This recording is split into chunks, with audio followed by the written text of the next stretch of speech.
Hey everyone, how's it going? My name is Steven from Shock Extreme Productions, and I have another Blu-ray DVD update for you guys. It's been probably only a month since I did one, but I want to get enough stuff done before I leave. You're probably going to be watching this while I'm in college right now, but I have a decent stack of things, probably about 20 or so Blu-rays and DVDs to show, but I just want to do this because I'm not sure how long it's going to be until I do another one of these, but I got a pretty decent stack of things to show for you guys, some really cool things, so let's get into it. I'm going to be starting with the Blu-rays like always. First one is from Grindhouse Releasing, and when I say that, I'm pretty sure most of you guys at least know what I'm going to be talking about, and that's the new Cannibal Holocaust Blu-ray, and this thing is absolutely amazing. I love the way they put this together. The artwork on this is absolutely amazing. And you get the slipcover here, and you also get this artwork on here. The artwork is actually reversible. They show they show the more explicit cover on this side, but it's a 2-disc set. And then you also get the soundtrack on CD, which I thought was pretty cool. But I really dug watching the interviews with, if I could pronounce his name right, I'm not sure if I will. I'll just call him Ruggero Deodato. I really enjoyed watching those interviews with him, and the movie looked great on Blu-ray. I really like this one. I can't wait to see what else Grindhouse Releasing is going to be putting out. Mainly, I can't wait for, Pieces on Blu-ray, I Spit on Your Grave on Blu-ray, Cannibal Ferox. Can't wait for that. If you're a fan of Grindhouse Releasing, if you like Cannibal Holocaust, this is a version you must own in your collection. And plus, is the only version of Cannibal Holocaust I own. Next one I picked up, this is from Paramount. And I just got this mainly because I like all the Jackass movies, and this one is Bad Grandpa .5. I actually like this. I know a lot of people are saying, it is what it is, but, Bad Grandpa, the Blu-ray, they didn't have much special features on it. This one is pretty much, what, Jackass 2.5 and 3.5 are. Basically kind of showing footage that didn't make it in Jackass number 2 or 3D, and this is one of them. They talk about a lot of different things, like the Penguin guy. They talk about what's her name, Catherine Burke's character, Spike Jonze's character, stuff like that. If you're I would recommend this for only really hardcore Jackass fans, but if you're one of them, you'll probably really like this one. Alright, let's see what else. This one, Jeremy, NES Ruler 22, we were talking about Hexen, Witchcraft Through the Ages, which is my favorite silent horror movie. And he was telling me if you like Scandinavian silent horror films, then this one you will absolutely love. He considers this his second favorite movie of all time. And this one is The Phantom Carriage. This is a Criterion one. This is probably my first Criterion Blu-ray I own. But this one, it doesn't beat Hexen. This movie was actually really cool. It's about these guys on New Year's Eve, and there's this tale going on that, whoever's the first to die for the new year becomes Death's carriage driver for a whole year. And it ends up this one guy who's kind of a drunk jerk guy ends up dying, and Death comes to him and is telling him, "You're gonna take my spot," and he shows him why he became such a wreck through these years. For a silent movie, this was a fantastic movie, but nothing beats Hexen in my mind. But if you like silent, Scandinavian, black and white horror movies, this is definitely one for you. Criterion did an amazing job with cleaning up that film. This one has been out of print for a while. It keeps jumping back up in price. I found this for about $10, and this is it kind of reminds me of Flower of Flesh and Blood in a way, but this one is called Grotesque. I keep seeing this on lists for, top whatever banned disturbing horror movies. This one is basically about two people, I believe it's a couple. They get tortured by this guy who ends up, he kidnaps them and he tortures them in front of them, It's a really bizarre movie, but the gore is fantastic. It's actually really disgusting gore in this. The whole movie is disgusting, but if you're into those Asian, Japanese gore films, then this is probably one you'll really be into. It actually was kind of sickening watching some of that. This one, I can't believe I did not get on Blu-ray. I found this for about $7 at Target, and I finally got it, and it's Fast Times at Ridgemont High. I just had to get it, especially when you're leaving for college. You gotta have something funny like that. And then this one I finally got this on Blu-ray. I've been meaning to get the sequel of the remake, which I hear nothing but bad things of, but I found this cheaper than the I Spit on Your Grave 2, and this one is, of course, the original I Spit on Your Grave. I have the remake, which I like the remake, but of course, nothing beats the original. I really don't understand how you can beat the original. And the last one, I'm planning on watching this before I leave, but I've heard nothing but good things about, and that of course is Oculus. If anybody's seen this, definitely let me know. I've been actually really interested in watching that one. And let's move into the DVDs. This one I did a review on. Pretty bizarre for a short movie. And this one it's an Australian short movie. It's about 20 minutes long, released by Grindhouse Brothers Production, and this is tough. Yeah, this is a pretty tough movie to watch. I don't recommend this to many people. It's basically about a boxer who basically loses everything and becomes depressed and suicidal. Really bizarre movie. I believe it's grindhousebrothers.bigcartel.com. You could of course look this up, or if you want more information, just check out my tough review. But if you're into these movies, you'll probably like this. Interesting for a short movie though. This one, I found this. Moods showed me the website for this. It was called VHPS.com. They're a website that specializes in making DVDs of VHS films that never made it to DVD. And this one is surprisingly also on those banned horror movie lists. And this one is called Mikey. This was a really, really fucked up movie about this kid who ends up killing his original family or his first adopted family.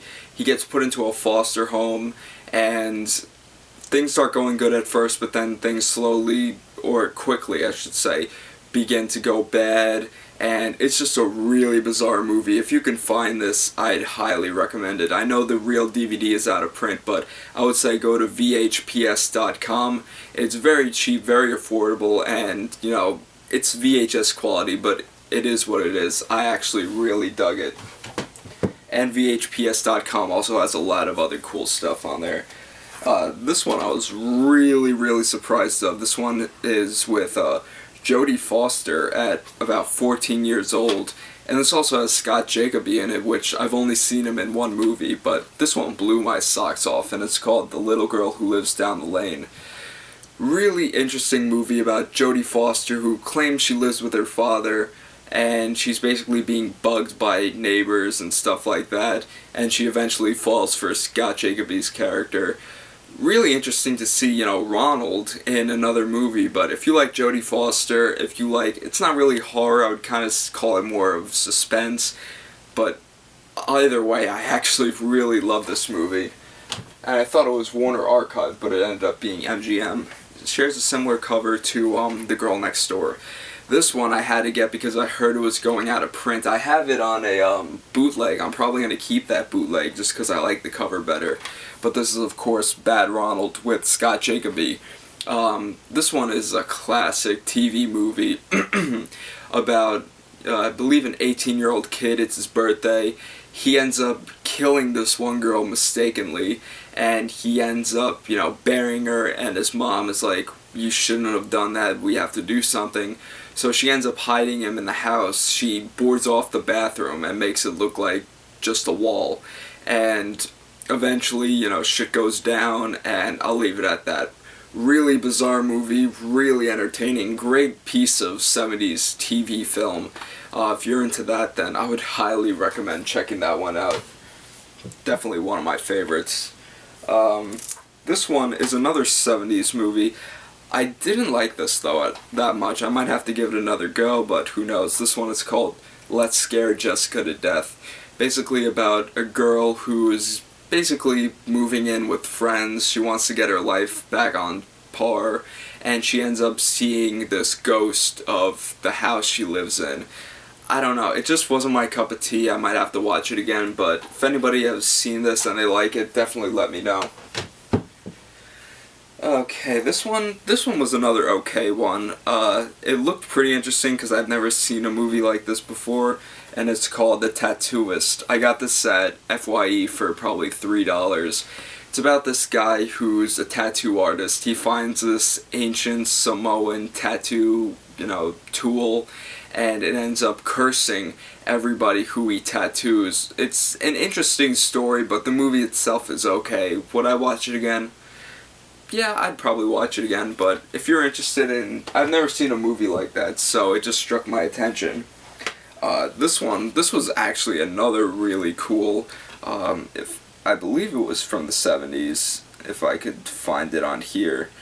I can't find it, but it seems like a 70s movie, and it was actually really cool. It was kind of pricey, about $10 at FYE. I never really go above $10, but this one is called Psychic Killer. Really awesome movie about this guy who is let out of prison on a crime he didn't commit. He meets this guy who ends up having these psychic powers, and before he dies, he passes the powers on to the guy, I believe, and he ends up being able to kill people through psychic powers. Really interesting movie, really cool. The deaths are pretty awesome, and if you're into stuff like this, I'd highly recommend it. I really wasn't expecting this. Alright, let's see what else. This one is from Brain Damage Films. I also did a review on this, and this one is called Killervision.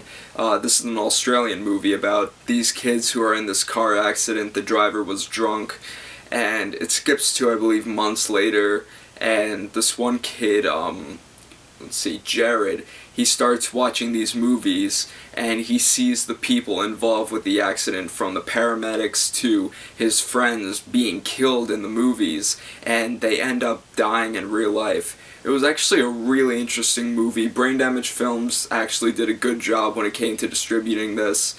And, it seems like Brain Damage Films are distributing more and more better horror movies as opposed to kind of, home grade movies. But if you're into stuff like this and you like Brain Damage Films, I would say definitely give this a go.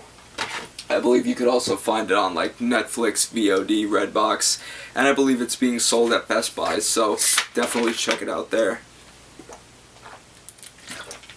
Taking Moo's advice and drinking water. Alright, let's see. The next one I just got this because it was only $3, so I decided what the hell. This one is Zombie Strippers, another one from FYE. Probably will never watch this. Alright, let's see what's next. This one I mainly got because it's Dimension Extreme, and it also has the Suicide Girls in it. But this is actually a remake of the original Wizard of Gore. Haven't watched it yet. Kane Hodder's in it, the Suicide Girls are in it. It could be good. Maybe I'll give it a go, I don't know. This one is another $3 find, another Dimension Extreme one. And I remember I put a pic of it on Facebook, and Jeremy told me, you made a really good deal with this because it's actually out of print now. It's going for about $20-30 online. The lowest I've seen it at was probably $9 used, but it seems that everybody really likes this movie, and I can understand. It was a great movie. And this one is Inside. Really bizarre. I see a lot of people put this on their most disturbing list. It is disturbing, it is gory, but also it is a great movie. I really, really love this one. I need to watch this one again. This one, I mainly just picked it up because I like the remake of this one. I wish they had it on Blu-ray, but $3.99, why not? And it's the remake of The Last House on the Left. I don't know why a lot of people didn't like it. I actually thought it was pretty cool. This one I picked up just because it seems cool. It seems like, Chucky, Pinocchio's Revenge, Ginger Dead Man, those type of movies, and this one is called Dolly Dearest. I've heard good things about it, but a lot of people have been telling me it's hit or miss, but it seems interesting.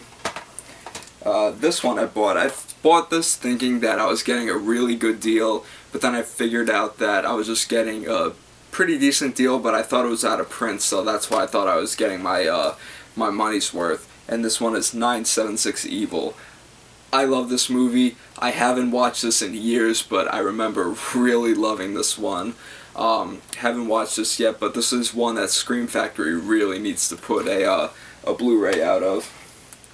This one I just got mainly because I heard good things about and it was cheap, about $4. And this one is The Collector. Actually, a lot of people telling me it is a great modern slasher movie. This one I picked up once again because the price was low, and I heard good things about it. And this one is called Antisocial. Seems interesting, at least. Anybody knows anything about this, let me know.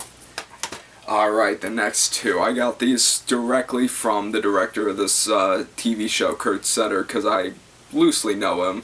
And he got this for me, and this one is Sons of Anarchy Season 1 on DVD. And, you know, I love SOA. And then he also sent me Season 2, and he actually autographed it to me. And, you know, you can barely read it, but it says, I have the actual note over there. It says, "Hey Stevie, thanks, I got the real note over here. Hey Steve, thanks for all the support. Good luck in your movie career. Stay behind the camera. That's where the money is. K. Sutter." So, Kurt, if you're watching this, I just want to say thank you so much for this. Really appreciate it. And this is one that's going to be basically one of the gems of my collection. Alright, we're just about finished here. The next two are shot on video. I can't go an update without having a shot on video DVD. This one is from Trauma. I can't believe I haven't bought this yet. And this is one I've been really wanting to own in my collection. I've seen it, but I haven't had it yet. And that's Redneck Zombies. What can I say? It's trashy, it's rednecks, it's zombies. I love it. I recommend this to any shot-on-video fan, any zombie fan. Yeah, this one, not so awesome. It's another shot-on-video movie. This is the last one, by the way. And this is by Intervision. I mainly got it because I wanted to get it for Intervision, mainly because the only other title I have is Burning Moon. I still need to get things, but hopefully they release some more stuff. This one, I don't know, I just didn't like it as much, and that's Sledgehammer. I know a lot of people have said the same thing, but, you know, the price was good for it, but it just didn't do me that well. I probably have to watch it again, but I don't know. This is one of the least liked shot-on-video movies that I've seen it. But, anyways, guys, that was the update for you guys. Hope you all enjoyed. I'll be trying to pick up as much stuff as I can for the next few months. I'll probably have an update around November, maybe December at the latest. But if you definitely like this video, definitely like, subscribe, comment, share, whatever you guys do. Once again, my name is Steven from Shock Extreme Productions, and until next time, see y'all later.